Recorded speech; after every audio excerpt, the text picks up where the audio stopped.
What's going on, YouTube? Welcome to part 4 of my Lost Chapter series. We're going to be looking at locks today. With this challenge, it's actually pretty straightforward. This one's not too difficult. There's only 2 points of interest we have today, and it's going to be the Skull Wizards and the Negro Raven itself. So with the Skull Wizards, this one can cause players some problem because one of his gimmicks is getting bravery up increase after an attack boost. Now, this is why also they're susceptible to attack down / blind, because their whole kit kind of revolves around their attack. So if you can see here, Arcane Fingertips is always based on attack, and Candle in the Wind. Most of their attacks are going to be based off their own attack stat, which kind of, it makes sense, right? But for them, it's kind of everything is based off this, except for Soul-Sucking Scriptures, which basically steals bravery. And the problem with this one is that it can give himself bravery regen, HP regen. So for people that have weaker characters, they can kind of be pseudo-tanky here. Now, when we move over to Necro Raven, he absorbs Fire, Wind, and Holy. But it doesn't really matter. The Phoenix isn't really that difficult. When you take him out completely full life, the Phoenix reincarnates, and it's not like another Phoenix. I can't remember which one. I think it's like a rainbow looking Phoenix, but when he does reincarnation, sometimes the Phoenix will come up and can hit you if you used all your bravery attacks, which can set you back, and then he gets a free attack afterwards. This isn't one of those Phoenixes that do that. He just reincarnates and just gets all his life back, restores all the debuffs, and casts good sets of buffs on him. So you also have to take into consideration the altitudes where it's at, because if it's on high altitude, you won't be able to cast debuffs, but if it's low, you'll be able to cast debuffs, and at the same time he's melee vulnerable, meaning that for my setup, you'll see here I have to kind of wait him out until he lands to do my debuffs. Fire attacks are standard for the Phoenix, and just raises turn rate when the target's broken. Dim Burst inflicts defense down. The problem with this guy is not so much debuffs, more so just kind of being a DPS check. Magma Wave is kind of one of his threats. He batteries himself before he does the attack and inflicts initial bravery down, so if you have someone like Lena, this can be a problem. But Magma Wave itself doesn't do that much if you can keep him to 0 bravery, and he doesn't increase his bravery by that much. So this move is kind of a standard HP attack he does, not too scary. This right here though, Nocturnal Salvation, is the one you want to pay attention to, because he goes from low altitude to high altitude and then gives himself a couple buffs. If you have frame buffs though, it negates this move a bit, but when he does high altitude, it's tougher to do debuffs on him. So when he's in, you want to get your buffs before this phase, and then when he gets here, you have 2 options. You can either try to do as much damage before he cleanses everything and attacks, which is what I'm going to do, and the other option is to kind of play it a little bit safe, because he does do more attacks here and can trigger defense down, which leads to this move here, Dark Hole, is when he recovers from break and does an HP, bravery and HP attack. So this can potentially kill you. But my team setup today, it looks kind of weird, right? None of these people know each other, but we're gonna do Sephiroth, Rosa, and Gabranth. Main reason being, this is just a decent setup. You know, Gabranth is a tank-ish. With his Sphere, he reduces damage taken bravery, and he pushes back and does some good damage. He's an EX champion in my opinion. His EX is fantastic. So Gabranth's very good utility in this team. Rose is good with the heals. You're going to be needing the heals when the Phoenix does Magma Wave. Yeah, she just gives overall good healings and some good batteries, so I like Rosa. And Sephiroth's just raw DPS, very selfish character, but he does his job in this event. So we're gonna look at his artifacts. Very trash. 108, 108 is what I'm trying to prioritize here. And you want the 1-wing angel boost ideally, but you know. For Rosa, what we did was Devoted White Mage boost, and we probably want 108s or 330s. And for Gabranth, upholder of the law in 108s. I got a little bit lazy towards the end, but he still does the job. So, and with this one, we're gonna do no teammates, and we're gonna do Shiva, because the extra turns that you get in general really help out Sephiroth, because he can pump out the damage, and the passive healing from Rosa can take care of a lot of people's injuries if they are hurt. Gabranth's pushback, you know, sometimes when you play Gabranth, the enemy is too quick. Even if he does the pushback with guilt, it won't always let you get a turn. So this just kind of guarantees the speed buff so that you can't get the turn in return. But let's go. Alright, so for this first couple of waves, we're just gonna take it kind of easy. One of the problems with Gabranth is that he kind of runs out of abilities faster than other characters, I would say. So I'm gonna be a little stingy with him. Rosa, we don't have to be too stingy. And for Sephiroth, we kind of have to be stingy, just because Octaslash runs out very, very fast if you use it too much. But in general, with Sephiroth, you want to kind of dip between Fervent Blow and Octaslash based on your bravery situation. Because if Sephiroth has really high bravery, you'd probably want to go for Fervent Blow so you can get more damage than 999. But if he doesn't, you're probably going to want to do Octaslash, but then you have to look at his Genova buffs. So it's all about balancing your buffs, you know. He doesn't have much, but he kind of lives off these two. Alright, now for Rosa, we're just going to keep going with Divine Blast. Because he kind of resists both of us, Gabranth and Sephiroth. And we're just doing damage to these guys on the side. And the same thing for this guy.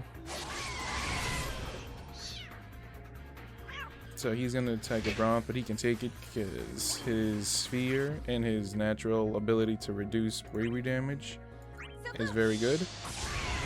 We hit C here because he was going to attack Gabranth. We don't need that. And now gone. Alright, very easy warm up. So, now we're over at these guys. Oops, I should have done Prey. Just so we can get a little bit more bravery. But it's okay, we can get the next one. So these guys, you would want to do Circle of Judgment to get the debuffs for Gabranth. But when you hit them, when you get them down to a certain HP, they kind of cleanse themselves. I believe it's Darkness Falls is what they do. And they essentially remove Gabranth's debuff. So what we're going to do is just go for an HP attack. Because they're going to wipe this clean very soon. We're going to go for Fervent Blow now.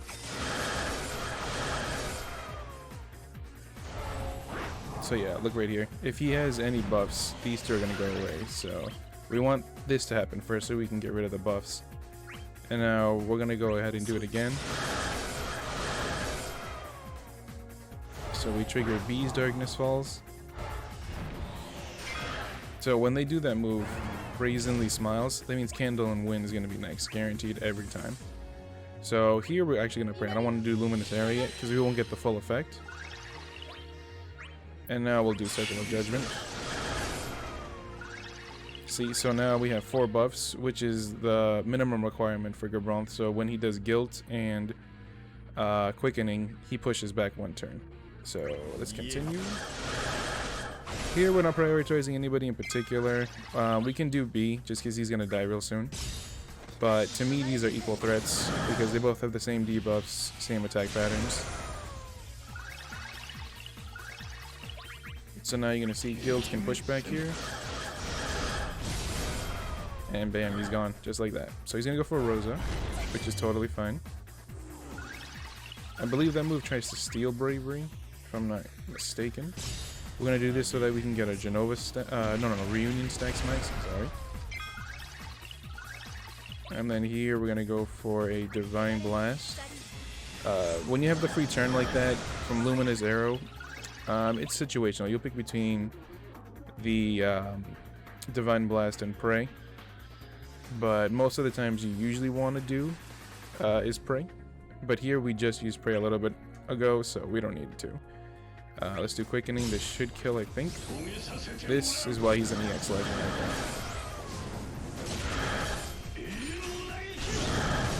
Look at that. That's crazy damage. That's like LD worthy level damage.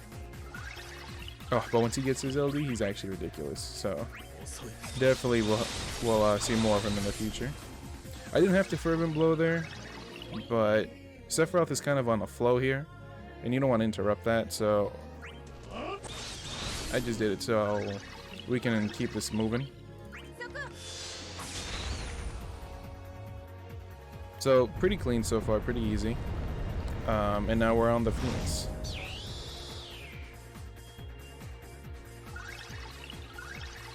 Alright, so for this guy, since I have 36k bravery, we're gonna Fervent Blow. 83k plus 46k, really beefy amount of damage. We're gonna do Cycle of Judgment here because he doesn't have something like those Reapers did before. Because now we got 4 buffs, we can push him back. We're going to actually pray here because I want Gabron not to get broken. Because the Phoenix is aiming at him, so we're gonna do Fervent again. Look at that. That's probably max damage Sephiroth can do with Fervent Blow. Because he would have given him defense down. It doesn't really matter, but it's something we don't have to deal with. Alright, so that gives a little bit of battery for everybody. And even though we want him to be at 0, we can still guild here. I'm just going for damage. And then we're going to do Black Materia. Get the reunion stacks up. Good damage. Alright, so we're going to Luminous Arrow. And the thing I really like about this EX is that it heals good damage, you know, if it was a little higher with bravery. And it gives battery to the teammates. Best used when you have your summon up. But yeah, very good EX. I like it a lot. Nice, 95k, good damage. So he buffed himself a little bit, but that doesn't matter. We are 40k, so we're still gonna Fervent Blow. Alright, so he's gonna go for Magma Wave next. So I have no fear of having 0 bravery here. Because Magma Wave does not do bravery damage, which is very important to note. Okay, so now he's in high altitude. So debuffs are not really going to work on him other than the ones that we applied. So we're just going to try to go for damage here. See, and this is what I mean about having Shiva so much, because Sephiroth is going so often. So he's pulling his own weight here. I'm going to go for Quickening. We get a pushback because he has 4 debuffs.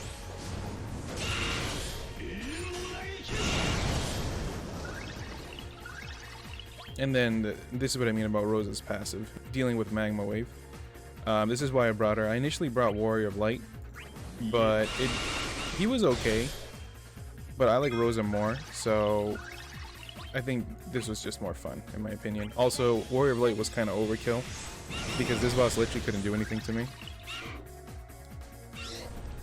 And again, Divine Blast really helps out with the bravery. Even if he got hit, it didn't matter. We're gonna go for HP attack here. We don't have to waste anything. So this is the reincarnation. Some Phoenixes, when they come up, they hit you, and they can instantly attack afterwards. So just take note of that in the future. But because he doesn't have that, it makes it a lot easier. So I'm gonna attack boost here. Get this little buff out, debuff out the way. And we're gonna go for Black Materia. It's really great that his bravery reset just now, because Sephiroth's EX brings it to 0. It never breaks. Which is really good because then you can follow up with an extra turn. Now, I'm going to do Divine Blast here because we're actually going to use our summon.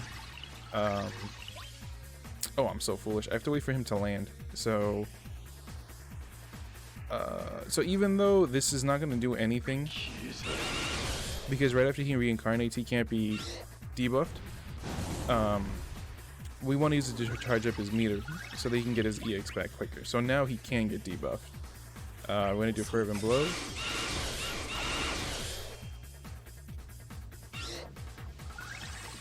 And he's going to go for Magma Wave again. We have no fear. We're actually going to pray. We prayed because we're gonna use the summon very soon. So I want to get as much battery as I can.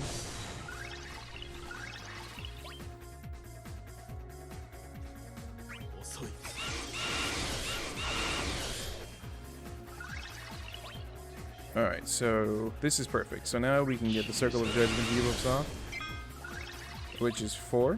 Again, our magic number for your Bronth, and now we'll use our summon.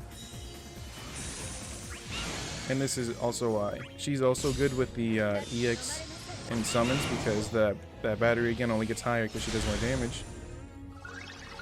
And the heals. So Rose is a really good character, if used correctly.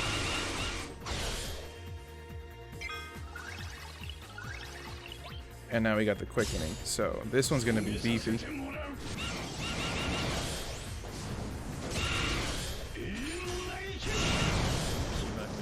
And we got the launch. Very good.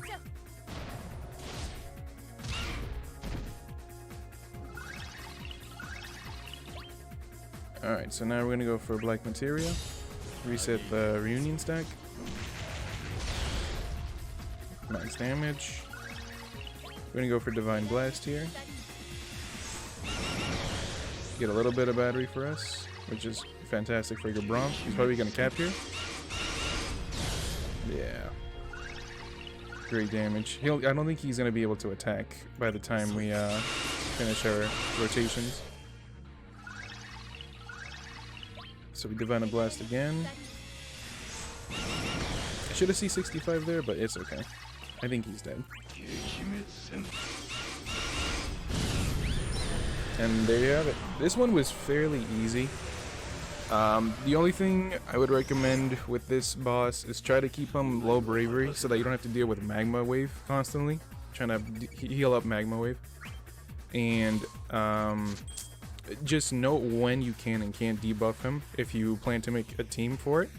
Because switching from high to low altitude will kind of be a pain to deal with if all you're going to do is relying on debuffs. You know, because there'll be periods where you can't, and then that's it. But thank you much for joining me today, guys. And the next Lost Chapter challenge we're going to be looking at is Barret. So I'll see you guys on the next one. Peace.